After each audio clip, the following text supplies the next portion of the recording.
Hi, my name is Jodi Leimkuehler. I'm the business teacher at Solon High School in Solon, Iowa. This presentation is in regards to our entrepreneurship course that we offer. Um, this was designed for the Biz Innovator teacher training that was offered summer of 2016 through the University of Iowa. This course is offered in a block schedule format, so we meet 84 minutes a day for 9 consecutive weeks. It is open to students in grades 11 through 12. And then we do have a prerequisite of intro to business, so they've been introduced to the basic concepts of how a business operates, marketing, management, business ownership, the economy, so a little of everything. This course has turned into more of a team environment, so I started this last spring. Rather than students working individually on their own ideas and then writing their own business plans, last spring I moved to where they form teams, and then in that team they come up with an idea that they pursue. It really helped work on the soft skills. I thought that brought that more into play than the individual student projects or student businesses, individual student businesses. So I plan on continuing that. This course will also use standards-based grading. Our entire district uses this grading method. So it's a little different than your traditional method in that students are, judged on or evaluated on how well they can do and know the individual learning targets that have been identified, rather than earning points per assignment. So that will be in this course as well. The 5 student outcomes that have been developed came from the customer discovery process. So these were from the value propositions that I thought what our course had to offer. The first one being developing an entrepreneurial mindset. So not just knowing what it is, but being able to develop that within each individual person or each individual student I thought was important. So in talking with students, they weren't necessarily interested in starting their own business, but being able to learn how do you come up with that idea? How do you know if it's got value? So that's why I thought that developing an entrepreneurial mindset was a key student outcome. From talking with students, they also wanted something hands-on. They thought that this course could be easily taught in that type of environment. They learn more and remember more when they are actively engaged in their courses. So that's where that second student outcome came from. So being able to be engaged in an active learning environment. With talking with parents, soft skills kept coming up. So in Iowa, we have what's called the Iowa Core, and one of those is the 21st century skills, so that's your soft skills. So that is also an outcome, so being able to improve those skills.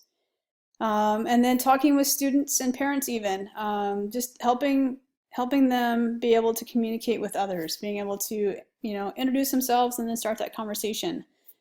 So that is a huge student outcome. That's a huge barrier to a lot of students, is being able to strike up a conversation with a complete stranger. And then the last one there, being able to improve critical thinking and problem solving skills as well. This course will revolve around the Biz Innovator curriculum and also utilize the design thinking activity. I thought that was a great activity and plan to use that as well. The business model canvas will be essentially the core structure of the course. So having students work through that canvas and then do the customer discovery process and then come back, modify their business model canvas, and then every week giving time for them to pitch.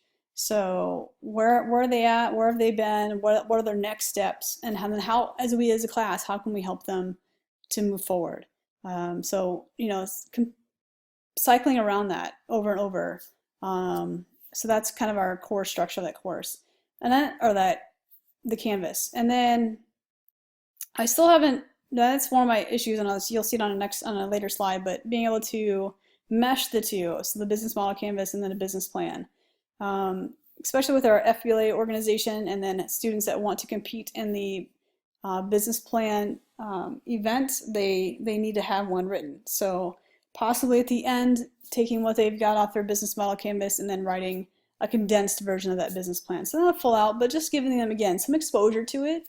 So if they do want to pursue it, they have an idea of what needs to be included, and they can then go out and seek funding if they have an idea that they want to pursue beyond this class, which hopefully they do, but oftentimes my students don't. So Some modifications I've made. Added a lot more focus on teamwork, communication, networking, and then that customer discovery, getting them out of the building, getting them to talk to others, getting them to identify who do they think their customers are, and finding out what they want, what they need, instead of just assuming, you know what, I think this is a great idea, I'm going to pursue it.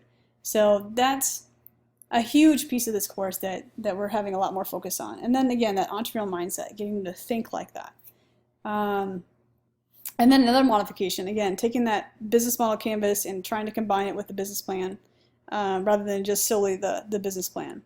And again, it's outcome focused now. We're not necessarily a product focused, right? I'm not concerned about that business plan in the end. I'm looking at that process. So how have they improved throughout the process? What have they learned through it? So their idea can completely flop and they can still, do well in this course. It's not about having that successful idea, but being able to learn through that process and develop that entrepreneurial mindset. That's what a successful student will look like in the end of this course. And lastly, some challenges, next steps. A challenge is getting those students out of their comfort zone, right? They don't want to talk to anybody but their peers. So helping them overcome that anxiety or that fear of talking to people that they don't know. So getting them out of that comfort zone. Another challenge I have is the time constraint. In 9 weeks, it's very hard and very difficult for students to have, multiple iterations or pivots. I'm just hoping for maybe one iteration or one pivot, but still 9 weeks is not a lot of time for them to really dive in. I think you get like halfway through the pool, right? You can't get all the way across the pool in 9 weeks. So hopefully they get enough of it that they are intrigued by it, they are excited about it, that they want to pursue it beyond this course. And then how can we collaborate with our engineering and art students? And then are there others? Because we have, engineering classes where they use 3D printing, they use a CNC machine. So how can we incorporate that into us? So maybe if someone has a product, right, they can use our engineering students to have them develop or use their software to, develop a 3D model of it with a 3D printer, or cut something out with their CNC machine. Art students, can they help us or help the students design their logos or their slogan or whatever? So helping incorporate them more into this class as well. And then again, like I said earlier, meshing that business model canvas and the business plan. What's the best way to do that? That's also a challenge. And then one of my next steps is, again, really key on what are those student outcomes, because from those student outcomes, I would write my learning targets, and that's what my students will be assessed on. So that would be a next step as I move forward. So that's the course in a nutshell of what it's going to look like, what we hope to do. Really excited about this. So thanks for watching, and look forward to your comments and feedback. Thank you.